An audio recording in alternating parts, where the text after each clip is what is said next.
There's how do you own it, and then how do you own it. And you own it when you don't owe anyone a thing. It is yours. Hello and welcome back to the channel. Today we're talking about our 4 phases for real estate mastery. Welcome back to the channel. My name is Cody and I'm here with my business partner on one less company now, Christian Osgood. But today we are talking about the simplest way to play the real estate game. And really beyond real estate, we're talking business. There's 4 stages to any business, and we love real estate, so we'll talk about that today. When you're going out, the first step, and you ought to always keep it really simple, is you have to go build it. Got to go build the portfolio. So in real estate, we set out a goal. We were in Florida, Grant Cardone's Growth Conference, and we said we're going to get to 100 rentals, and we're going to do it in 2 years or less. So what do we have to do? Well, we need to go build the portfolio. So we go out, we play offense, and we don't play defense until we've played enough offense and scored enough goals. So what do? We bought 100 rentals, and we celebrated with a resort. And we actually did that in 11 months too, which is a lot faster than we had originally planned. More better. Bonus. However, all that to be said, we went out and we played offense. We have to go build the business now. So in real estate, got to go buy a bunch of buildings. If I said, hey, Christian, I found a 38-plex. It's going to be a lot of work, but it'll get us closer to our goal. What's the answer? Yes. Can we figure out how to buy it and how to never lose it? Let's do it. So we go out and we actually buy the real estate. Then we found a 12 and a 10, and we bought a whole bunch of properties together relatively quickly. Within a year, we went from 0 together to over 100. From there, we have to go into stage number 2, which is what? Stage number 2 is stabilization. And by the way, we're going to do a video on each one of these individually as a deeper dive. So we're going to recap here, and then we will launch into a series over the next few weeks. So stabilize.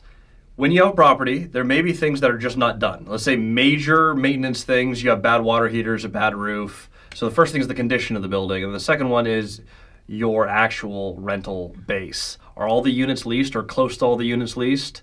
Are you close or at market rent? Stabilize is basically saying, what do we have and is it performing the way it should be? We're not doing major improvements. We're not doing anything crazy. We're just saying, with the pieces that we bought today, is it doing what I would expect it to do without major changes, and is maintenance generally up to par? If you can get it there, you should be in a better position than when you bought it. You're now stable, it's performing, it's cash flowing, it's predictable, and you have no ticking time bombs. That is what I call a stable building.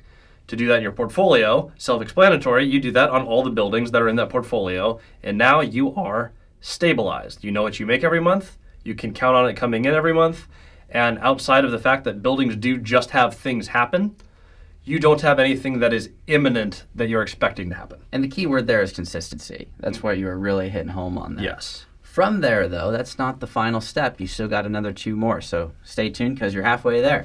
Now you got to move into optimization. Now it's cool to be stable. It's cool to have consistent income, consistent expenses. However, we want to go for something called highest and best use. Meaning we're going from, I know I'm cash flowing $3,000 a month. I know I got a little bit of equity too. I'm getting to $10,000 a month. If that's the goal with the property, I'm going to get the most amount of income, the least amount of expenses, and I'm going to get all the CapEx done so that in the future I have absolutely no issues with this asset. And that is the big goal with step number 3. Now, we didn't used to have this step. Then we met a guy named Matt, the lumberjack landlord, and he taught us a thing or two about a thing or two. And he is really good at optimization. That is his thing. He optimizes debt products. So all of his mortgages are like sub 4%. It is absolutely ridiculous. But he's very good at what he does with the assets as well. It's the highest rents that he needs to, and he has the lowest expenses because he has this whole insourcing thing with PM. Very good at what he does. You can also check out his channel. But this is stage number 3, highest and best use of the asset, and the most amount of income and the least amount of expenses. And it also includes things like interiors of units. Like it could be, this will be a nicer asset with stone countertops. Did we need that to stabilize the building? Absolutely not. Is it time to go in when someone moves out and say, hey, we're going to go stainless steel appliances and nicer interiors beyond what we need, but this will maximize rent? That's an optimization phase thing. If you have, and we've done this on multiple properties, we're in the process, do I have excess land attached to my building? Is the highest and best use for this campus building a whole nother building on site?